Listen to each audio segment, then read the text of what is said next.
तो आज मैं आपको एक अनोखी रहस्यमय कहानी सुनाऊंगा। अगर आप चैनल पर नए हैं तो अभी सब्सक्राइब कर ले, क्योंकि यह मेरा दूसरा नया चैनल है। तथा कहानी पूरा देखे, अंत में एक अनोखा रहस्य छुपा है। धन्यवाद। तो सुनिए। बहुत समय पहले की बात है। एक सुंदर और शांत घाटी थी जिसका नाम था स्वर्ग्राम। इस गांव में हर कोई संगीत और कला से जुड़ा हुआ था। उनके जीवन का हर पल सुरों और तालों से भरा था। लेकिन इसी गांव में एक व्यक्ति था जिसका नाम मोनेंद्र था। वह संगीत से दूर रहता था और उसका मानना था कि सच्चा आनंद मौन में है, शब्दों और सुरों में नहीं। लोग उसे अजीब मानते थे और उससे दूर रहते थे। एक दिन स्वर्ग्राम पर एक भयानक राक्षस कोलाहल ने हमला कर दिया। इस राक्षस की शक्ति उसकी भयानक गर्जना में थी। जब वह गरजता तो धरती कांपने लगती और गांव के सारे सुर और ताल बिखर जाते थे। लोगों के गीत और वाद्ययंत्रों की आवाज दब जाती थी। गांव के लोग अब गा नहीं पाते थे, उनके वाद्ययंत्रों से कोई धुन नहीं निकलती थी और उनका जीवन उदास और नीरस हो गया था। सबने मिलकर माँ दुर्गा से प्रार्थना की। नवरात्रि का पर्व नजदीक था और उन्हें उम्मीद थी कि माँ उनकी मदद करेगी। नवरात्रि के तीसरे दिन माँ चंद्रघंटा की पूजा का समय आया। माँ चंद्रघंटा अपनी सौम्य और शांत मुद्रा के लिए जानी जाती है। फिर भी उनके हाथ में एक घंटा होता है जिसकी ध्वनि दुष्टों का नाश करती है। जब गांव के लोग माँ की पूजा कर रहे थे, तभी राक्षस कोलाहल फिर से आया और अपनी भयानक गर्जना से सब कुछ हिलाने लगा। लोगों ने डर के मारे आंखें बंद कर ली, लेकिन मोनेंद्र ने कुछ अलग सोचा। उसने देखा कि राक्षस की शक्ति उसकी आवाज में है और इस शक्ति का मुकाबला सिर्फ एक और आवाज से नहीं किया जा सकता। मोनेंद्र भागा और माँ चंद्रघंटा के मंदिर में गया। वहाँ उसने घंटों, शंखों और वाद्य यंत्रों को देखा जो कोलाहल के डर से मौन हो चुके थे। उसने एक बड़ा सा घंटा लिया और उसे एक पेड़ से लटका दिया। फिर उसने एक डंडा लिया और घंटे पर जोर से प्रहार किया।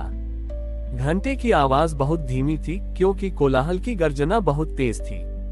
लेकिन मोनेंद्र ने हार नहीं मानी। उसने घंटे पर लगातार प्रहार करना शुरू किया, एक लय में, एक ताल में। उसकी आंखों में न डर था न क्रोध, बस एक अटूट विश्वास था। वह जानता था कि घंटे की ध्वनि भले ही धीमी हो, लेकिन वह पवित्र है और वह दुष्टता पर हावी हो सकती है। जैसे जैसे मोनेंद्र घंटे पर प्रहार करता गया, उसकी धीमी ध्वनि कोलाहल की गर्जना के बीच एक अजीब सा कंपन पैदा करने लगी। ये कंपन इतना शक्तिशाली था कि राक्षस कोलाहल की शक्ति को कमजोर करने लगा। जहां कोलाहल की गर्जना क्रोध और अराजकता फैला रही थी, वहीं घंटे की ध्वनि एक अजीब सी शांति और स्थिरता ला रही थी। नवरात्रि के तीसरे दिन माँ चंद्रघंटा की कृपा से घंटे की ध्वनि इतनी शक्तिशाली हो गई कि वह कोलाहल की गर्जना को भेद कर उसे मौन करने लगी। राक्षस ने देखा कि उसकी सबसे बड़ी शक्ति काम नहीं कर रही है। उसने डर के मारे अपनी गर्जना बंद कर दी और वह शांत हो गया। अंत में माँ चंद्रघंटा के आशीर्वाद से मोनेंद्र ने अपनी शांत शक्ति से राक्षस को पराजित कर दिया। गांव के लोग बहुत हैरान थे। उन्होंने सोचा था कि संगीत से ही राक्षस को हराया जा सकता है, लेकिन ये तो मौन और एक पवित्र ध्वनि की शक्ति से हुआ। मोनेंद्र ने उन्हें समझाया, सच्चा संगीत केवल सुरों में नहीं होता, बल्कि वह मन की शांति में होता है। माँ और चंद्रघंटा का घंटा हमें सिखाता है कि कुछ आवाजें मौन में भी इतनी शक्तिशाली होती हैं कि वे हर बुराई को हरा सकती हैं। उस दिन के बाद से स्वर्ग्राम के लोग नवरात्रि में माँ चंद्रघंटा की पूजा करते समय अपने संगीत के साथ साथ मौन का भी महत्व समझने लगे। उन्होंने जाना कि जीवन में मौन और शांति का भी उतना ही महत्व है जितना संगीत और कोलाहल का। राक्षस कोलाहल के हारने के बाद स्वर्ग्राम में फिर से शांति लौट आए, लेकिन लोगों के मन में अभी भी एक द्वंद्व था।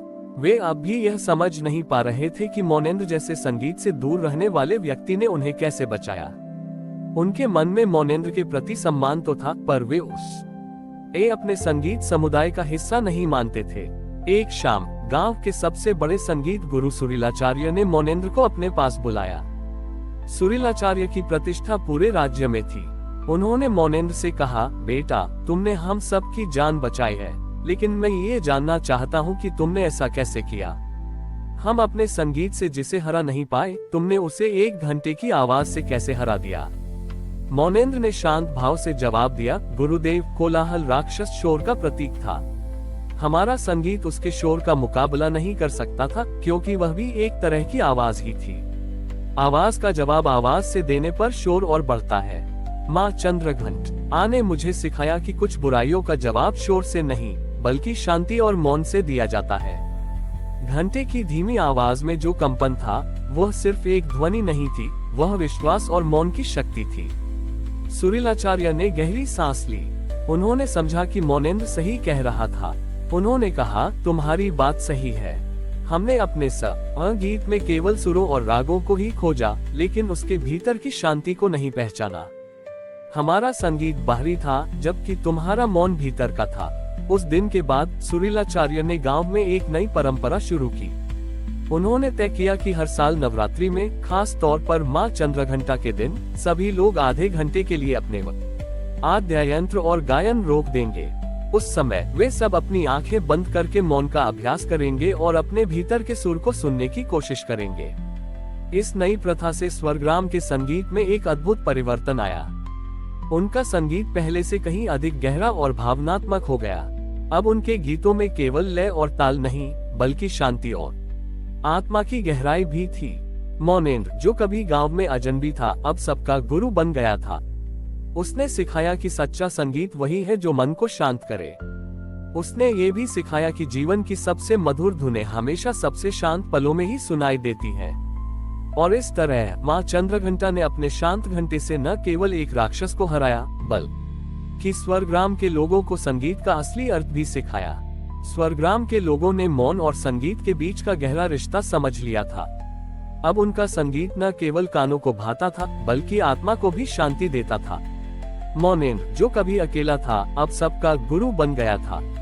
सुरीलाचार्य और बाकी सभी संगीतकार उससे सलाह लेने आते थे, ताकि वे अपने संगीत को और भी गहरा और सार्थक बना सकें। एक दिन पड़ोसी गांव झंकारपुर से एक खबर आई।